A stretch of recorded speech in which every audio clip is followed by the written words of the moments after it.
ഒരു സാധാരണ സ്ത്രീയുടെ വീട്, ഒരു വലിയ പള്ളി, ഒരു ശക്തനായ ഗവർണർ. പക്ഷേ ഒരു ഖലീഫയുടെ ഒരു വിധി ചരിത്രത്തിൽ നീതിയുടെ ഏറ്റവും വലിയ ഉദാഹരണമായി മാറി. ആ ഖലീഫ ആരായിരുന്നു? ഉമർ ബിൻ ഖത്താബ് റളിയല്ലാഹു അൻഹു. ഉമർ ബിൻ ഖത്താബ് റളിയല്ലാഹു അൻഹു ഇസ്ലാമിക ലോകത്തിന്റെ ഖലീഫയായിരുന്ന കാലം. ഈജിപ്തിന്റെ ഗവർണറായിരുന്നു അമർ ബിൻ ആസ് റളിയല്ലാഹു അൻഹു. അന്ന് ഈജിപ്തിൽ മുസ്ലിങ്ങളുടെ എണ്ണം ദിവസേന വർദ്ധിച്ചു.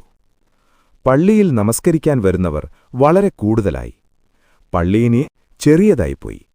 അതുകൊണ്ട് പള്ളി വിപുലീകരിക്കാൻ തീരുമാനിച്ചു. പക്ഷേ ഒരു പ്രശ്നമുണ്ടായിരുന്നു. പള്ളിയുടെ അടുത്ത് ഒരു ജൂത സ്ത്രീയുടെ വീടുണ്ടായിരുന്നു. ആ സ്ത്രീ തന്റെ വീട് വിട്ടുകൊടുക്കാൻ തയ്യാറായിരുന്നില്ല. പക്ഷേ ഗവർണർ അമ്ർ ബിൻ ആസ് റളിയല്ലാഹു ഒരു തീരുമാനമെടുത്തു. അവളുടെ വീട് പൊളിച്ചു ആ സ്ഥലം പള്ളിയിലേക്ക് ചേർത്തു. പണം ഖജനാവിൽ സൂക്ഷിച്ചിട്ടുണ്ടെന്ന് അദ്ദേഹം പറഞ്ഞു. എന്നാൽ ആ സ്ത്രീക്ക് അത് നീതിയെന്ന് തോന്നിയില്ല. അവൾ തന്റെ പരാതി നേരെ ഖലീഫ ഉമർ റളിയല്ലാഹുവിനെത്തിച്ചു. ഉമർ റളിയല്ലാഹു അൻഹു അമ്ർ ബിൻ ആസിനെ വിളിച്ചുവരുത്തി. അദ്ദേഹം ചോദിച്ചു, ഇത് ശരിയാണോ? അമ്ർ റളിയല്ലാഹു അൻഹു പറഞ്ഞു, മുസ്ലിംകൾക്ക് പള്ളി ചെറിയതായി. അതിനാൽ പള്ളി വികസിപ്പിക്കേണ്ടി വന്നു.